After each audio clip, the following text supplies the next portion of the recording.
হাতে সময় নেই বললেই চলে, অথচ ঠিক এই মুহূর্তেই বড়সড় শঙ্কায় বর্তমান বিশ্ব চ্যাম্পিয়ন আর্জেন্টিনা।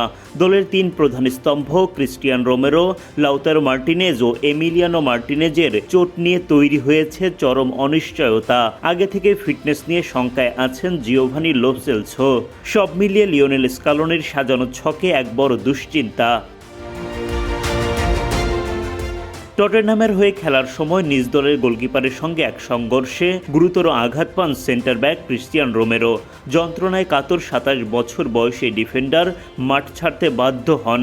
আশঙ্কা করা হচ্ছে তার ডান হাঁটুর লিগামেন্ট ক্ষতিগ্রস্ত হতে পারে।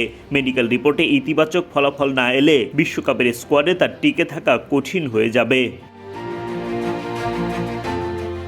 আর্জেন্টিনার আক্রমণ ভাগের অন্যতম প্রধান কাণ্ডারি লাউতারো মার্টিনেজকে নিয়ে স্বস্তিতে নেই আলবিসেলেস্তেরা।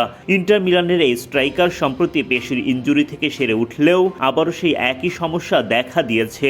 বড় টুর্নামেন্টের আগে তার এই ইনজুরি স্কালোনির কপালে চিন্তার ভাঁজ আরও গভীর করেছে। সবচেয়ে বড় চমক ছিল অ্যাস্টন ভিলার ম্যাচে এমিলিয়ানো মার্টিনেজের অনুপস্থিতি। শুরুর একাদশে নাম থাকলেও ওয়ার্ম আপের সময় হঠাৎ অস্বস্তি বোধ করেন এই বিশ্বকাপজয়ী গোলরক্ষক। কোনো ঝুঁকি না নিয়ে তাকে মাঠের বাইরে রাখা হয়। ক্লাব থেকে এখনও আনুষ্ঠানিক কোনো আপডেট না আসায় সমর্থকদের মধ্যে উদ্বেগ বেড়েই চলছে।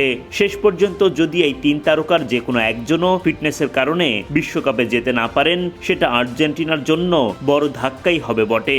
যদিও সামনে আরও 2 মাস বাকি থাকায় ইতিবাচক আশা দেখতেই পারেন আর্জেন্টিনার ভক্তরা।